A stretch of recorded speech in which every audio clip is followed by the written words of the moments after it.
Hi అండి, అందరూ ఎలా ఉన్నారు? ఈరోజు నేను నా డైలీ వ్లాగ్ చూపిస్తాను. డైలీ మార్నింగ్ నేను లేవటం 6:30 ఆ టైంకి లేగుస్తాను. నేను బిఫోర్ 6 లేవడం అయితే నాకు చాలా కష్టం.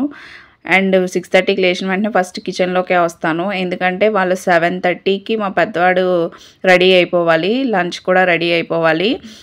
మా హస్బెండ్ అయితే 8 o'clock వెళ్తారు. సో వాళ్ళ బ్రేక్ఫాస్ట్, వాడికి లంచ్కి ప్రిపరేషన్ మొత్తం అన్నీ చేసేస్తాను. ఒక హాఫ్ అన్ అవర్లో కంప్లీట్ అయ్యేటట్టు ఫాస్ట్గానే చేసుకుంటాను. మా చిన్నోడు ఒక్కొక్కసారి ఎక్స్ట్రా టైం పడుకుంటాడు. అలా పడుకున్నప్పుడు నాకు పెద్ద ప్రాబ్లం అవ్వదు, కానీ మార్నింగే నాతో పాటు లేచిపోయాడు అని అంటే నాకు పెద్ద టాస్క్ కింద ఉంటుంది. సో టీవీ పెట్టి కూర్చోబెడతాను ఆ టైంలోని. ఇంట్లో ఎవరు లేకుండా సపోర్ట్ ఇలా ఉంటే ఇలాగే మేనేజ్ చేయాలి. టీవీ పెడితే ఒక్కొక్కసారి కూర్చుంటాడు, ఒక్కొక్కసారి అలా కూడా కూర్చోడు. సో ఆ టైంలో ఎత్తుకొనే వర్క్స్ అన్నీ చేయాలి. సో 7:30 అయిపోతుంది. వాడికి లంచ్ బాక్స్ నేను సర్దేసి పెట్టేయాలి. సర్దేసి ఒక బాక్స్ రైస్, ఒక బాక్స్ మామూలుగా కర్డ్ రైస్ పెడతాను. అండ్ మా హస్బెండ్ టైం అయిపోతుంది కాబట్టి ఆయనకి కాఫీ పెట్టేశాను. వాడి బస్ కోసం కింద దిగిపోయాడు. వాడి బస్ కూడా వచ్చేస్తుంది. 7:45 ఆ టైంకి వస్తుంది బస్సు. వాడు వెళ్ళిపోగానే నాకు చిన్నోడితో డ్యూటీ స్టార్ట్ అవుతుంది. చిన్నోడికి ఫస్ట్ బ్రష్ చేపిస్తాను. బ్రష్ చేస్తాడు, బాగా ఇష్టంగానే చేస్తాడు. డెంటల్ హైజీన్ అనేది చాలా ఇంపార్టెంట్. మనం ఇప్పుడు కేర్ తీసుకోకపోతే పెద్ద అయ్యేటప్పటికి త్వరగా ఊడిపోవడం, పుచ్చిపోవడం పళ్ళు ఇలాంటివి జరుగుతాయి. సో వాడికి 4-5 టూత్ వచ్చిన దగ్గర నుంచి నేనైతే బ్రష్ చేపిస్తాను. వాడు బాగానే చేయించుకుంటాడు. సో నాకు పెద్ద ప్రాబ్లం అవ్వలేదు. ఫస్ట్ 2-3 డేస్ అయితే ఏడ్చాడు, కానీ తర్వాత నార్మల్గానే చేయించుకుంటున్నాడు. నేను నెక్స్ట్ వాడు బ్రష్ అంతా అయిపోయిన తర్వాత వాడికి ఫస్ట్ నేను ఎగ్ పెడతాను. పిల్లలకి ఎగ్ ఏ ఏజ్ నుంచి పెట్టాలని చాలామందికి డౌట్ ఉంటుంది. పిల్లలకి 10 months దాటిన తర్వాత నుంచి మనం ఎగ్ స్టార్ట్ చేయొచ్చు. నేను వైట్ ఎగ్గే పెడతాను. మా పెద్దవాడికి ఇప్పుడు 8 years. ఇద్దరు ఇప్పటివరకు ఎవ్రీడే ఎగ్ తింటారు. వీడు బ్రేక్ఫాస్ట్ కన్నా ముందు ఎగ్గే తింటాడు. ఎగ్ తినేసి ఒక హాఫ్ అన్ అవర్ అలా బ్రేక్ ఇచ్చి అప్పుడు బ్రేక్ఫాస్ట్ పెడతాను నేను. ఆ హాఫ్ అన్ అవర్లో నేను వేరే వర్క్స్ ఏమైనా చేసుకుంటాను. ఇల్లు తుడుచుకోవడం, నెక్స్ట్ మాప్ పెట్టుకోవడం, ఇలాంటి వర్క్స్ అన్నీ చేసుకుంటాను. ఎగ్ అలా తింటాడు. ఒక్కొక్కసారి టీవీ అలా పెట్టాల్సి వస్తుంది. పెట్టకూడదు, అవాయిడ్ చేయాలి అని అనుకున్న కొన్ని టైమ్స్లో తప్పదు. టీవీ లేకపోతే ఇందులో దాంట్లోని వాళ్ళని ఎంగేజ్ చేసే పెట్టాలి. ఇంట్రెస్ట్గా ఒక్కొక్కసారి తింటారు, కానీ ఒక్కొక్కసారి తింటారు కదా. సో కొన్ని టైమ్స్లో తప్పదు, మరి మనం అలాగే చూసుకోవాలి. నెక్స్ట్ నేను ఇల్లంతా మొత్తం బెడ్షీట్స్ అవి చేంజ్ చేసి మొత్తం అవన్నీ వాషింగ్ మిషన్లో వేస్తున్నాను. ఈరోజు మొత్తం నీట్గా అన్ని షీట్స్ చేంజ్ చేస్తాను. వీక్లీ వన్స్ అలాగా చేంజ్ చేస్తాను నేను. వాషింగ్ మిషన్ అండ్ ఇవి అయ్యేలోపు ఇల్లు తుడిచేసుకొని మాప్ పెట్టేసుకుంటాను. నేను ఎవ్రీడే ఖచ్చితంగా మాప్ అయితే పెడతాను, బద్ధకం అయితే చేయను. ఎందుకంటే వాడు ఇంకా చిన్నోడు కదా, చిన్నపిల్లలు ఒక్కొక్కసారి ఇంట్లోనే టాయిలెట్ అది పోయడం అలా జరుగుతుంది కదా. సో ఎవ్రీడే మనం బద్ధకం చేయకుండా నీట్గా క్లీన్ చేసుకుంటే వాళ్ళ హెల్త్ గురించి ఆలోచించాలి. ఎందుకంటే ఏదైనా ఎఫెక్ట్ అయ్యి లక్షల హాస్పిటల్కి పోసే బదులు మనం కొంచెం బద్ధకం చేయకుండా నీట్గా ఇల్లు చేసుకుంటే బెటర్ కదా.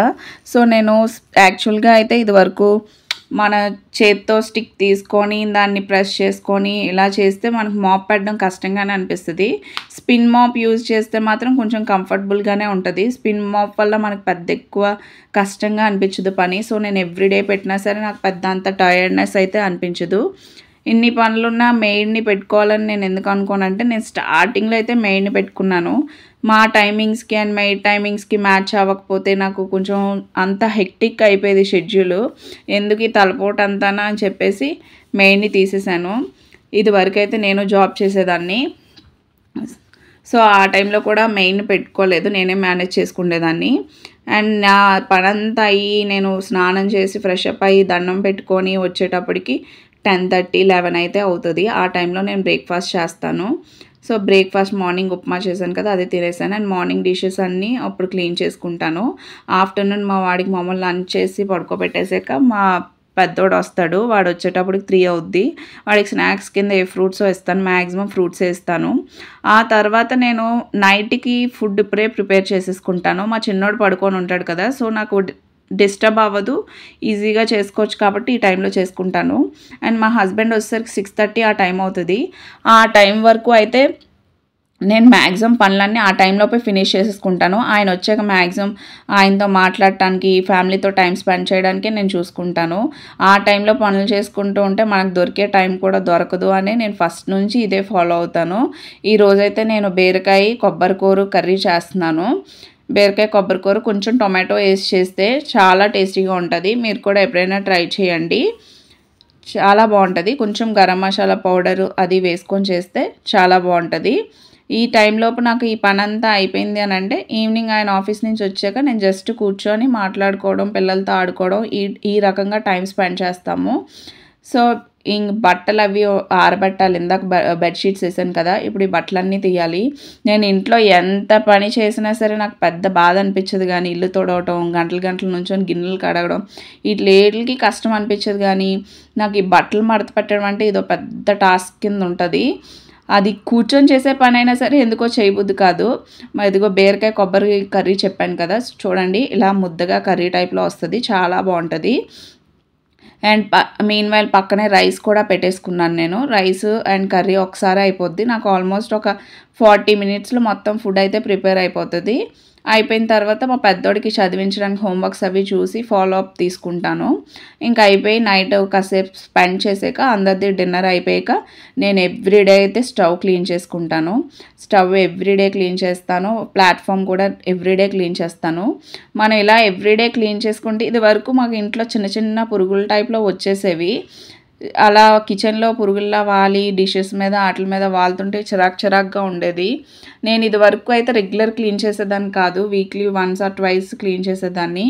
కానీ ఎవ్రీడే ఎప్పుడైతే క్లీన్ చేయడం స్టార్ట్ చేశానో నేను, ఆ పురుగులు లాంటివి అయితే ఏమీ లేవు. చాలా నీట్గా ఉంటుంది కిచెను. అండ్ సన్లైట్ కూడా తగిలితే కొంచెం అలాంటి పురుగులు అలాంటివి అయితే ఉండవు. డిషెస్ కూడా నాకు పడుకునే లోపు పనంతా అయిపోవాలి, నెక్స్ట్ డే ఫ్రెష్గా స్టార్ట్ అవ్వాలి. ఈరోజు గిన్నెలు కానీ అవి కానీ నెక్స్ట్ డే మార్నింగ్ తీసుకొని నాకు మార్నింగే అలాంటి పనులు చేయటం అయితే ఇష్టం ఉండదు. నైటే మొత్తం క్లీన్ చేసుకొని నెక్స్ట్ డే మార్నింగ్ ఫ్రెష్గా ఎక్కువ బర్డెను ఎక్కువ పని లేకుండా డే స్టార్ట్ చేయడం ఇష్టం. ఇవి నాకు రెగ్యులర్ డ్యూటీస్ ఇవి ఇంట్లోని. పిల్లల్ని మేనేజ్ చేసుకుంటూ ఇవి చేసుకోవడం, ఇంకా డైలీ హౌస్ వైఫ్ కింద ఉండే వాళ్ళైతే ఇవన్నీ తప్పవు. ఖచ్చితంగా నీట్గా అన్నీ అరేంజ్ చేసుకొని ఉంటేనే ఇల్లు కూడా నీట్గా ఉంటుంది, ఇంట్లో ఉన్నది కూడా అంతా ప్రశాంతంగా ఉంటుంది. సో ఇవి నా డైలీ యాక్టివిటీస్ అన్నీను. వీడియో నచ్చితే లైక్ అండ్ సబ్స్క్రైబ్ చేయండి, ఫాలో చేయండి. ఇలా డైలీ వ్లాగ్ ఇంట్రెస్టింగ్గా ఉంది అని అంటే నెక్స్ట్ టైం నుంచి పోస్ట్ చేస్తాను, లేకపోతే ఇంకా పెద్దగా పోస్ట్ చేయను. Thank you for watching.